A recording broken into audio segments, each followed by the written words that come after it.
Welcome back. इस बार के budget से बिल्डर लॉबी को काफी सारी उम्मीदें थी। इस बार का बजट कैसा रहा है, इस पर खास चर्चा की है हमारी सहयोगी अंकिता चतुर्वेदी ने और जानने की कोशिश की है कि क्या अच्छे नंबर मिल पाए हैं बजट को। चलिए देखते हैं। बजट 2014 पेश हो चुका है और रियल एस्टेट सेक्टर से कुछ दिग्गज हमारे साथ जुड़े हैं आज इस पर खास चर्चा करने के लिए। चेयरमैन हैं नरेटको से नवीन रहेजा, गौरसन से सीएमडी हैं मनोज गौर जी और आम्रपाली ग्रुप से सीएमडी हैं Anil Sharma ji. Welcome sir. Sir, सबसे पहले आपसे जानना चाहूंगी कैसा रहा बजट 2014 और कैसे रेट करते हैं आप इसे out of 10? I will say कि बजट बहुत अच्छा रहा रियल एस्टेट सेक्टर के लिए। जो एक्सपेक्टेशंस थी हमारी, उसमें लार्जली एक्सपेक्टेशंस मीट हुई हैं, एक दो को छोड़ के ज़्यादातर जो चीज़ें हैं मीट हुई हैं। जितना कॉन्स्टेंट था, एक तरफ कस्टमर को एम्पावर करना था, तो जितनी लिमिट में मेरे ख्याल से मैक्सिमम एम्पावर कर सकते थे वो टैक्स एग्जम्पशंस दे के और टैक्स की लिमिट बढ़ा के इन्होंने कर दिया है वो।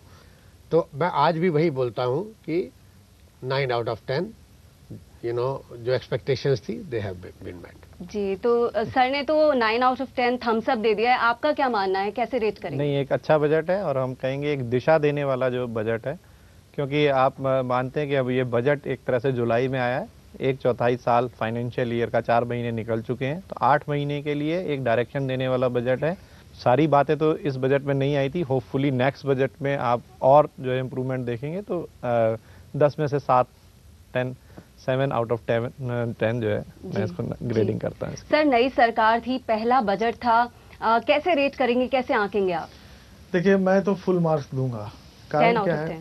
यस, उसका कारण क्या है कि देखिए, अभी तक जितने भी बजट हम लोग पिछले 20 साल से बजट सुनते आ रहे हैं और पिछले 10 साल से तो हर बार देखते हैं कि रियल एस्टेट, जबकि इंडिया का रियल एस्टेट इतना बड़ा कंट्रीब्यूटर है इकोनॉमी का।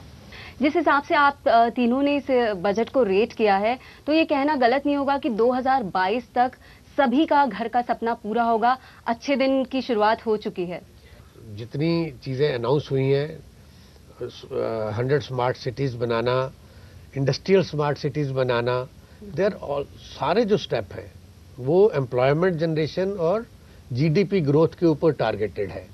अर्बनाइजेशन जो ऑलरेडी चोक्ड है डेवलप्ड सिटीज़ में, उस अर्बनाइजेशन का फोकस जो है वो उसको इंक्लूसिव और डिस्पर्सल के साथ कंट्री में लेके जाना, ये बहुत अच्छी विजन की इनिशिएटिव्स हैं जो लिए गए हैं। जी सर, आपसे जानना चाहूंगी कि 100 स्मार्ट सिटीज का जो विजन रखा है सरकार ने, कैसी होंगी वो 100 स्मार्ट सिटीज, कैसे अलग होंगी दूसरे शहरों से और कहाँ डेवलप की जाएंगी ये? देखिए, जहाँ तक बजट का बाल है, उससे पहले भी बात थी स्मार्ट सिटीज़ की। आपका एजेंडे में भी था, जो मैनिफेस्टो था बीजेपी का, उसमें भी था कि जो शहर ऑलरेडी विकसित हो चुके हैं और जो गांव, इनके बीच के अंदर जहाँ तक इंफ्रास्ट्रक्चर हमारा पहुँच रहा है, स्मार्ट सिटीज़ का जो मतलब है उसकी जो फैसिलिटीज़ है, उसका जो इंफ्रास्ट्रक्चर है वो एक अच्छा हो। वहाँ पर जो है आपका इंटरनेट, मोबाइल फ़ोन, बिजली, पानी, सड़क, ये जो मेनली, और उसकी मास्टर प्लानिंग। सर, एनडीए सरकार का हमेशा जोर रहता है इंफ्रास्ट्रक्चर डेवलपमेंट पर, तो इस बार के बजट में भी कुछ अनाउंसमेंट्स ऐसे हुए हैं, जैसे लखनऊ हो गया, अहमदाबाद शहर हो गया, वहां का मेट्रो नेटवर्क मजबूत होगा, हाईवेज पर अच्छा खासा निवेश करेगी सरकार, तो इससे कैसे देखते हैं, कैसे फर्क पड़ेगा प्रॉपर्टी बाजार पर? आपने देखा होगा बजट में रूरल हाउसिंग पे कितना जोर दिया गया, रूरल इंफ्रास्ट्रक्चर पे बहुत जोर दिया गया है कि अनप्लान्ड हाउसेज अगर रूरल एरिया में भी हैं तो उसको भी व्यवस्थित किया जाए, रूरल सैनिटेशन को व्यवस्थित किया जाए। अर्बन के लिए उन्होंने 4000 करोड़ का आउटले दिया है नेशनल हाउसिंग बैंक को, एनएचबी को। सर, आपसे एक चीज जानना चाहूंगी कि बजट 2014 में होम लोन जो लोग लेते हैं उनके लिए किस तरह से रियायत हुई है और किन ग्राहकों को फायदा होगा? देखिए, उसमें इन्होंने एक तो लिमिट 80C में और 29(2) में दोनों में 50,000 रुपये का इंक्रीज कर दिया है जी। आपको बेसिक रिपेमेंट के ऊपर भी और इंटरेस्ट के ऊपर भी और ओवरऑल जो आप सेविंग करते हैं उसमें भी। इसके कारण से जो ओवरऑल अगर एक रफ कैलकुलेशन करें तो करीब 30-35 हज़ार रुपये तक की अगर आप EMI देते हैं तो वो आपको इंटरेस्ट पूरा का पूरा इनकम टैक्स सेव करती है जी। तो एक तरफ इन्होंने ये एक इंसेंटिव क्रिएट किया है कि आप पैसे की सेविंग करके घर और प्रॉपर्टी खरीदे अपने लिए। सेल्फ ऑक्यूपाइड प्रॉपर्टी के लिए है। सर, आपसे जानना चाहेंगे कि एफडीआई नॉर्म्स जो हैं वो इजी हो गए हैं अब, तो किस तरह से फायदा होगा, छोटे डेवलपर्स को किस तरह से फायदा होगा इससे? देखिए, एफडीआई तो पहले से भी इंट्रोड्यूस थी, लेकिन वो इतनी कॉम्प्लिकेटेड थी, जैसा कल वित्त मंत्री ने अपने भाषण में भी कहा कि हम टाउनशिप्स के प्रोजेक्ट में एफडीआई अलाउड थी, लेकिन इतने ज़्यादा कॉम्प्लिकेशन थे, इतने ज़्यादा क्लियरेंसेस थे और इफ एंड बट्स थे कि प्रैक्टिकली किसी भी टाउनशिप के अंदर वो आ नहीं पाई। तो अभी फाइन प्रिंट्स और इसके आने बाकी हैं। तो अगर वो हर्डल्स दूर होते हैं और जैसे कि लिमिट भी कम की गई है, तो डेफिनेटली एक हमारी जो भी इंडस्ट्री है, ये लार्ज इसके अंदर कैपिटल रिक्वायरमेंट है, लैंड से लेके कंस्ट्रक्शन से लेके। तो जब तक इसको कैपिटल, क्योंकि अगर हमारे देश में गवर्नमेंट कोई इंसेंटिव इसके अंदर नहीं देती तो बाहर से लोग पैसा लगाने के लिए तैयार है, क्योंकि वहाँ पर उनका जो रेट ऑफ इंटरेस्ट है जो उनको मिलता है वो बहुत कम है। और यहाँ पर और हाउसिंग स्पेशली, इस हाउसिंग के अंदर जो है सबसे कम एनपीए, मतलब जो हाउसिंग के अंदर जो लोन दिया जाता है, और अमंग ऑल द सेक्टर जितने भी मैन्युफैक्चरिंग यूनिट्स हैं या इंडस्ट्री है, मिनिमम, क्योंकि घर जो है हमारे यहाँ एक सेंटीमेंट्स से भी जुड़ा हुआ है। सर, आपसे एक चीज और जानना चाहूंगी कि एफडीआई लिबरल होने से बैंकों पर जो बोझ है वो भी कम होगा और ग्राहकों को किस तरह से इससे फायदा होगा, निवेश कैसे बढ़ेगा?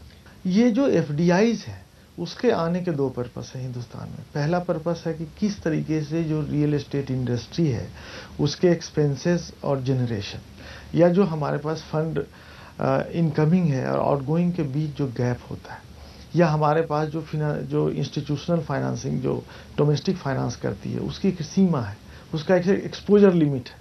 हमारे यहाँ हिंदुस्तान में होता क्या है, रियल एस्टेट में जो अगर कोई प्रोजेक्ट फंडिंग आप करते हैं तो मैक्सिमम आपके टोटल कॉस्ट का 30 to 35% ही फंड्स आपको अवेलेबल होते हैं। वो थोड़ा कंजर्वेटिव सिस्टम है बैंक्स के। अब आपने यदि मार्केट अच्छा है, अगर सेल हो गया, हाउसिंग लोन हो गई, सब कुछ हो गया, सब कुछ, when everything is running well, तब तो कोई बीच में फिनेंशियल इंक्लूजन की जरूरत नहीं पड़ती है। लेकिन जब कभी भी ऐसे सिचुएशंस आते हैं तो एफडीआईज की जरूरत उस पर्पस के लिए पड़ता है ताकि आप अपने प्रोजेक्ट को टाइमली कंप्लीट कर लें। तो यहाँ ले लेते हैं एक छोटा सा ब्रेक। ब्रेक के बाद भी बजट पर हमारी खास चर्चा जारी रहेगी। आप देखते रहिए प्रॉपर्टी प्लस।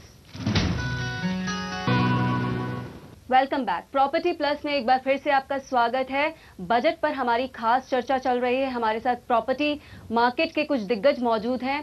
सर, प्रॉपर्टी बाजार में बजट 2014 ने एक चमक वापस लौटा दी है। आपके चेहरों पर खुशियां साफ तौर पर देखने को मिल रही हैं, लेकिन क्या कुछ ऐसी उम्मीदें जिन पर ये बजट खरा नहीं उतर पाया, वो कौन सी बातें हैं?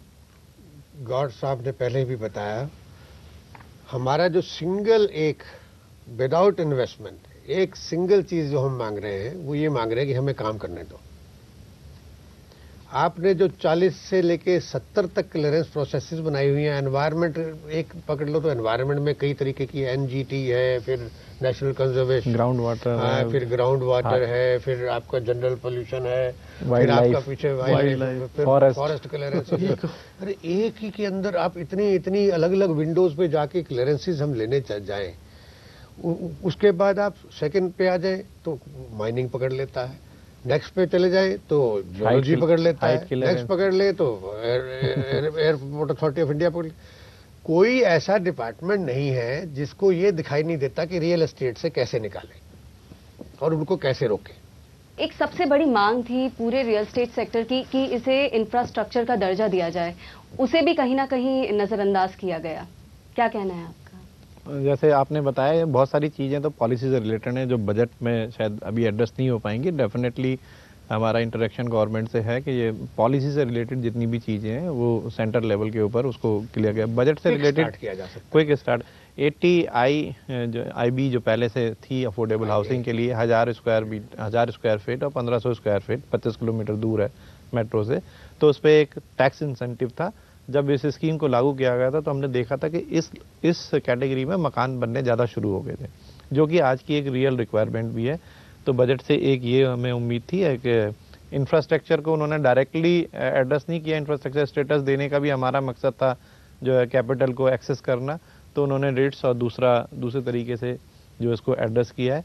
तो आई थिंक उससे कुछ प्रॉब्लम सॉल्व होगी और नेक्स्ट बजट में हम फिर उम्मीद करेंगे कि इसको एक जो है स्टेटस इंफ्रास्ट्रक्चर का दिया जाए तो और फंड्स जो है इसके लिए अवेलेबल हो सके। तो दो ये मेन डिमांड थी जो मैं सोच रहा हूँ कि अभी बजट में नहीं हुई है। और होपफुली हमें उम्मीद है कि एक अच्छा दिशा देने वाला जैसे बजट हमने बताया कि इसकी दिशा ठीक है, तो आगे आने वाले टाइम में हम उम्मीद करते हैं कि जो चीज़ें इस बजट में रह गई हैं वो नेक्स्ट जब पूरा बजट आएगा अगले मार्च में तो उसमें अंदर ज़रूर एड्रेस होगी।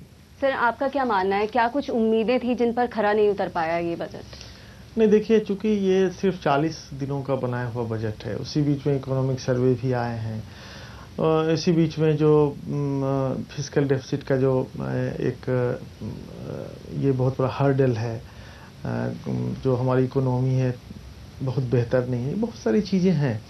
तो जो रियल एस्टेट की लॉन्ग पेंडिंग डिमांड है कि हम लोग को इंफ्रास्ट्रक्चर का स्टेटस दिया जाए, वो हालांकि बजट से रिलेटेड नहीं है, वो तो पॉलिसी की बात है। हो सकता है कि किसी वक्त अगर हम लोग अपने सारे इसको, हमें भी एक अपना ब्लूप्रिंट, जो डेवलपर्स हैं अपने एसोसिएशन के माध्यम से हम लोग बैठ के एक ब्लूप्रिंट गवर्नमेंट को बताएंगे कि इससे क्या फ़ायदा है, मिडिल क्लास को क्या फ़ायदा है, जो डिप्राइव्ड सेक्शंस हैं उनको क्या फ़ायदा है, गवर्नमेंट की जो अर्थव्यवस्था है उसको कैसे सपोर्ट कर सकता है। क्रेडाई के थ्रू हम जो है 2022 तक जो आवास देने की बात है उसमें इसको कैसे सपोर्ट कर सकता है। तो एक तो ये बात है जो कि पॉलिसी से संबंधित है, वो बजट से हम लोग उम्मीद करते भी नहीं थे और इस 40 दिन में कर भी नहीं रहे थे। तो लास्ट सवाल मैं आप सभी से ये करना चाहूंगी कि बजट 2014 का क्या असर होगा रियल एस्टेट मार्केट पर? 30 सेकंड्स में आप सभी से जानना चाहूंगी।